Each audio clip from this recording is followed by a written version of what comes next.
With us once again is Deirdre.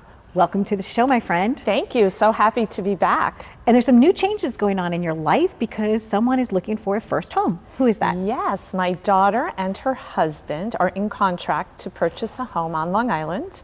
And they're actually stereotypical first-time home buyers, millennials. They've lived in Manhattan for 2 years together since they've been married. And prior to that, my daughter had lived since she got out of college.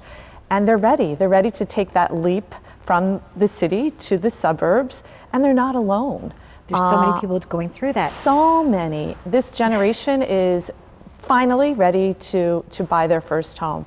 I think tens of thousands of millennials are leaving the cities. And New York City alone, I think in 2018, saw about 38,000 millennials leave the city and begin to purchase their own home and move to the suburbs. So my daughter's one of them, which is exciting.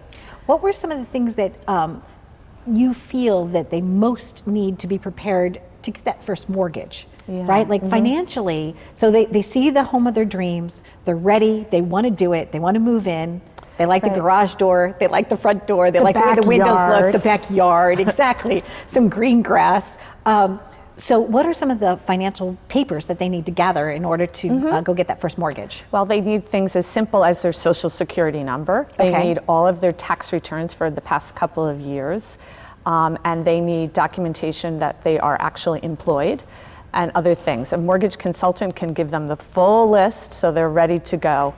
But most importantly, they got to work on that credit rating. They have to have a solid credit rating.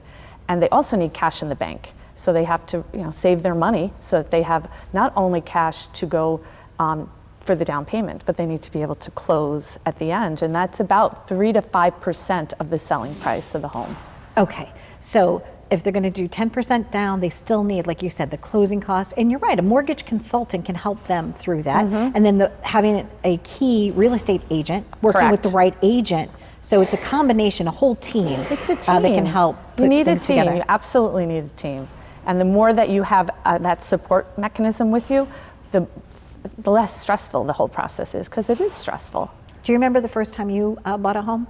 I do, and it was stressful. My husband and I bought a small condo in Hoboken when we first got married. And it was in the late 80s and double-digit interest rates. And we thought that we had gotten an amazing deal. Little did we know the market would continue to decrease. But even with that said, those 4 years we saved money and we were able to go from that apartment to buying our first house on Long Island 4 years later. So I'm a firm believer in buying as soon as you can and getting into the market.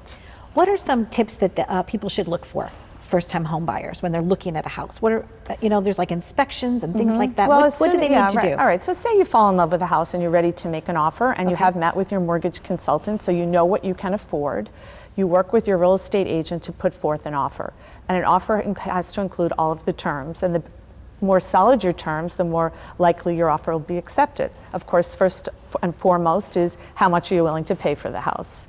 How much cash are you going to put down and how much are you going to finance? A pre-approval should be given with that so that the homeowner is comfortable that you are ready, willing, and able to buy this home.